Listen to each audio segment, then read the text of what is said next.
നമസ്കാരം. പ്രധാന വാർത്തകൾ.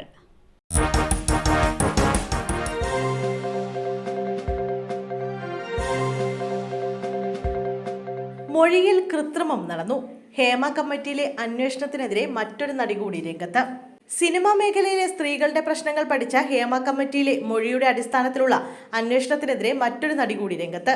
അന്വേഷണത്തിനെതിരെ നടി സുപ്രീം കോടതിയെ സമീപിച്ചിരിക്കുകയാണ്. മൊഴിയിൽ കൃത്രിമത്വം നടന്നതായി സംശയിക്കുന്നുവെന്നും SIT ഇതുവരെയും തന്നെ സമീപിച്ചിട്ടില്ലെന്നും നടി ഹർജിയിൽ പറയുന്നു.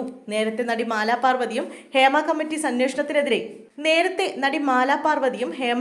അന്വേഷണത്തിനെതിരെ കോടതിയെ സമീപിച്ചിരുന്നു. ഹേമ കമ്മിറ്റി കാട്ടിയത് വിശ്വാസവഞ്ചനയാണെന്നും തങ്ങൾക്കുണ്ടായ ദുരനുഭവമാണ് മൊഴിയായി നൽകിയതെന്നും നടി മാലാ പാർവതി പറഞ്ഞു. ലൈംഗിക അതിക്രമ കേസ്. ബാലചന്ദ്ര മേനോന് മുൻകൂർ ജാമ്യം. ലൈംഗിക അതിക്രമ കേസിൽ നടനും സംവിധായകനുമായ ബാലചന്ദ്ര മേനോന് മുൻകൂർ ജാമ്യം അനുവദിച്ച് ഹൈക്കോടതി. നവംബർ 21 വരെയാണ് ഇടക്കാല മുൻകൂർ ജാമ്യം അദ്ദേഹത്തിന് നേരത്തെ അനുവദിച്ചത്. ഇതേ ഹർജിയിലാണ് ഇപ്പോൾ മുൻകൂർ ജാമ്യം അനുവദിച്ചത്.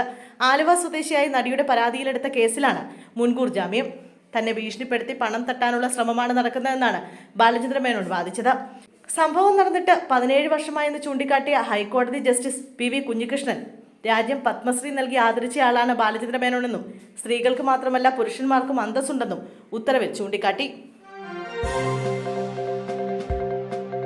സുരേഷ് ഗോപിയുടെ വീട്ടിലെ മോഷണം. പ്രതികൾ പിടിയിൽ. കേന്ദ്രമന്ത്രി സുരേഷ് ഗോപിയുടെ കുടുംബ വീട്ടിൽ മോഷണം നടത്തിയ പ്രതികൾ പിടിയിൽ.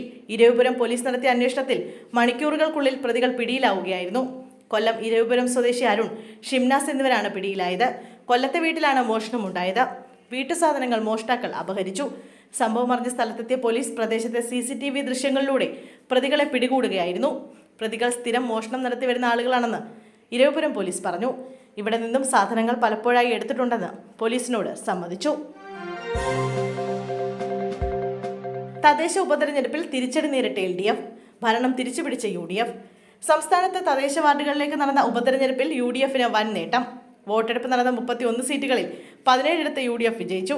11 സീറ്റിൽ LDFും 3 വാർഡുകളിൽ BJPയും വിജയിച്ചു. ഉപതെരഞ്ഞെടുപ്പിലെ തോൽവിയെ തുടർന്ന് 3 പഞ്ചായത്തുകളിൽ ഇടതുപക്ഷത്തിന് ഭരണം നഷ്ടമായി. 15 സീറ്റുണ്ടായിരുന്ന ഇടതുമുന്നണി 11ലേക്ക് ചുരുങ്ങിയപ്പോൾ 4 സീറ്റ് അധികം പിടിച്ച UDF നേട്ടം 17 ഉയർത്തി. BJPക്ക് 3 സീറ്റുകളാണ് തെരഞ്ഞെടുപ്പിന് മുമ്പുണ്ടായിരുന്നത്.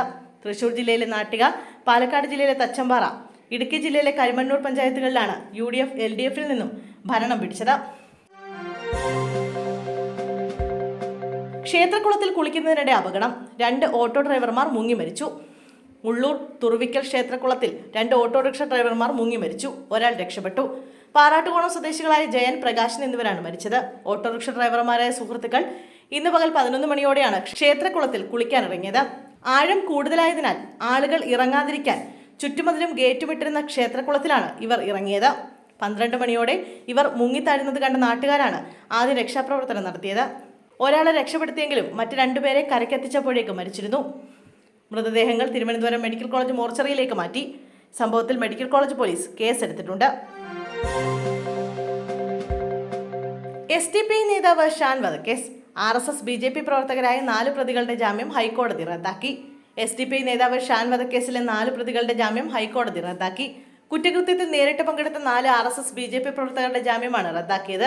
അതേസമയം കേസിലെ മറ്റ് 5 പ്രതികൾക്ക് ജാമ്യം നൽകിയ സെഷൻസ് കോടതി ഉത്തരവിൽ ഇടപെടാൻ ഹൈക്കോടതി വിസമ്മതിച്ചു. പ്രതികൾക്ക് ജാമ്യം നൽകിയ സെഷൻസ് കോടതി ഉത്തരവിനെതിരെ പ്രോസിക്യൂഷന്റെ അപ്പീലിലാണ് ഹൈക്കോടതി നടപടി. സമസ്ത മുഷാവറ യോഗത്തിൽ പൊട്ടിത്തെറി. ജിഫ്രി മുത്തുക്കോയ തങ്ങൾ ഇറങ്ങിപ്പോയി. സമസ്ത മുഷാവറ യോഗത്തിൽ പൊട്ടിത്തെറി. ഇന്ന് കോഴിക്കോട് ചേർന്ന സമസ്ത മുഷാവറ യോഗത്തിലാണ് അധ്യക്ഷനായ ജിഫ്രി മുത്തുക്കോയ തങ്ങൾ തനിക്കും മറ്റ് അംഗങ്ങൾക്കുമെതിരെ ഉമർ ഫൈസി മുക്കത്തിന്റെ പരാമർശത്തെ തുടർന്ന് പ്രതിഷേധിച്ച് ഇറങ്ങിപ്പോയത്. യോഗത്തിന്റെ തുടക്കത്തിൽ തന്നെ ഉമർ ഫൈസി മുക്കവുമായി ബന്ധപ്പെട്ട വിഷയം ചർച്ച ചെയ്യാൻ തീരുമാനിച്ചിരുന്നു. 1 മണിക്കൂറോളം മറ്റു വിഷയങ്ങൾ ചർച്ച ചെയ്തെങ്കിലും അതിനുശേഷം ഉമർ ഫൈസിയുടെ വിഷയം ചർച്ച ചെയ്യാൻ തീരുമാനിച്ചു. ഈ സമയത്ത് മാറി നിൽക്കാൻ ആവശ്യപ്പെട്ടെങ്കിലും ഉമർ ഫൈസി തയ്യാറായില്ല. തുടർന്ന് അദ്ദേഹം കള്ളന്മാർ എന്ന പദപ്രയോഗം നടത്തുകയായിരുന്നു. ഇത് ജിഫ്രി തങ്ങളെ ചൊടിപ്പിച്ചു. ഇങ്ങനെയാണെങ്കിൽ നിങ്ങൾ തന്നെ യോഗം നടത്തൂ എന്ന് പറഞ്ഞ് ജിഫ്രി തങ്ങൾ ഇറങ്ങിപ്പോവുകയായിരുന്നു. തുടർന്ന് ഉപാധ്യക്ഷൻ യോഗം പിരിച്ചുവിട്ടു. റോഡ് മുറിച്ച് കടക്കുന്നതിനിടെ KSRTC ബസ് കയറി ഇറങ്ങി. ഭിന്നശേഷിക്കാരിയായ കേരള ജീവനക്കാരിക്ക് ദാരുണാന്ത്യം. തിരുവനന്തപുരത്തെ കാൽനട യാത്രക്കാരിയായ ഭിന്നശേഷിക്കാരി KSRTC ബസ് കയറി മരിച്ചു. തിരുവനന്തപുരം വിമൻസ് കോളേജിന് സമീപം ഇന്ന് രാവിലെയാണ് ദാരുണ അപകടമുണ്ടായത്. തിരുവനന്തപുരത്തെ കേരയിൽ ഓഫീസിലെ ജീവനക്കാരിയായ നിഷയാണ് മരിച്ചത്. രാവിലെ റോഡ് മുറിച്ച് കടക്കുന്നതിനിടെയാണ് അപകടമുണ്ടായത്. ഇതിനിടെ KSRTC ബസ് ഇടിച്ചു കയറുകയായിരുന്നു. ഇടിച്ച ശേഷം നിഷയുടെ ശരീരത്തിലൂടെ ബസ് കയറിയിറങ്ങി. നിഷയെ ഉടൻ തന്നെ ആശുപത്രിയിൽ എത്തിച്ചെങ്കിലും രക്ഷിക്കാനായില്ല. സംഭവത്തിൽ KSRTC ബസ് ഡ്രൈവർക്കെതിരെ പോലീസ് കേസെടുത്തു. യുവതി പാറക്കുഴിയിൽ വീണു മരിച്ച സംഭവം. ഭർത്താവ് കഴുത്തറത്ത് കൊന്ന പാറയിൽ തള്ളിയത് ശബ്ദ സന്ദേശം. മൃതദേഹം പുറത്തെടുത്ത് പോസ്റ്റ്മോർട്ടം നടത്തി. ചോലനായിക സ്ത്രീ പാറക്കുഴിയിൽ വീണു മരിച്ച സംഭവം കൊലപാതകമാണെന്ന് അജ്ഞാത ശബ്ദ സന്ദേശം. മരിച്ച ആദിവാസി യുവതിയുടെ മൃതദേഹം പുറത്തെടുത്ത് പോസ്റ്റ്മോർട്ടം നടത്തി.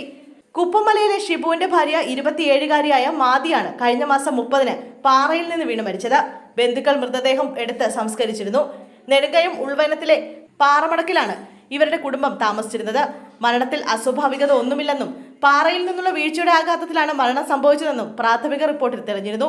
ഇതിനിടയിൽ യുവതിയെ ഭർത്താവ് ഷിബു കഴുത്തറത്ത് കൊന്ന് പാറയിൽ നിന്ന് തള്ളിയിട്ടതാണെന്ന് ചോലനായിക വിഭാഗത്തിലെ തന്നെ ഒരു യുവാവിന്റെ ശബ്ദ സന്ദേശമാണ് സംശയത്തിന് വഴിവെച്ചത്. ഇതിന് പിന്നാലെയാണ് ADMന്റെ നിർദ്ദേശത്തെ പ്രകാരം നിലമ്പൂർ തഹസിൽദാർ C. ശ്രീകുമാറിന്റെ നേതൃത്വത്തിൽ പോലീസ് സർജന്മാർ ഉൾപ്പെടെയുള്ളവർ കുപ്പമലയിലെത്തി മൃതദേഹം പുറത്തെടുത്ത് പോസ്റ്റ്മോർട്ടം നടത്തിയത്. പ്രൊഫഷണൽ കോളേജ് അടക്കമുള്ള വിദ്യാഭ്യാസ സ്ഥാപനങ്ങളിൽ പഠിപ്പ് മുടക്കും. നാളെ KSU വിദ്യാഭ്യാസ ബന്ദ്. കണ്ണൂരിൽ നാളെ KSU പഠിപ്പ് മുടക്ക് നടത്തും. കണ്ണൂർ ഗവൺമെന്റ് ITIയിൽ KSU പ്രവർത്തകരെ അതിക്രൂരമായി മർദ്ദിച്ച സംഭവത്തെ തുടർന്നാണ് നാളെ പഠിപ്പ് മുടക്കുന്നത്. പ്രൊഫഷണൽ കോളേജ് അടക്കമുള്ള വിദ്യാഭ്യാസ സ്ഥാപനങ്ങളിൽ പഠിപ്പ് മുടക്കുമെന്ന് KSU അറിയിച്ചു. KSU പ്രവർത്തകർ ക്യാമ്പസിൽ കൊടികെട്ടിയതുമായി ബന്ധപ്പെട്ടായ തർക്കമാണ് സംഘർഷത്തിലേക്ക് എത്തിയത്. ക്യാമ്പസിനുള്ളിൽ പ്രവർത്തകർ പരസ്പരം ഏറ്റുമുട്ടുകയായിരുന്നു. സംഘർഷം കടുത്തതോടെ പ്രവർത്തകർക്ക് നേരെ പോലീസ് ലാത്തി വീശുകയും ചെയ്തു.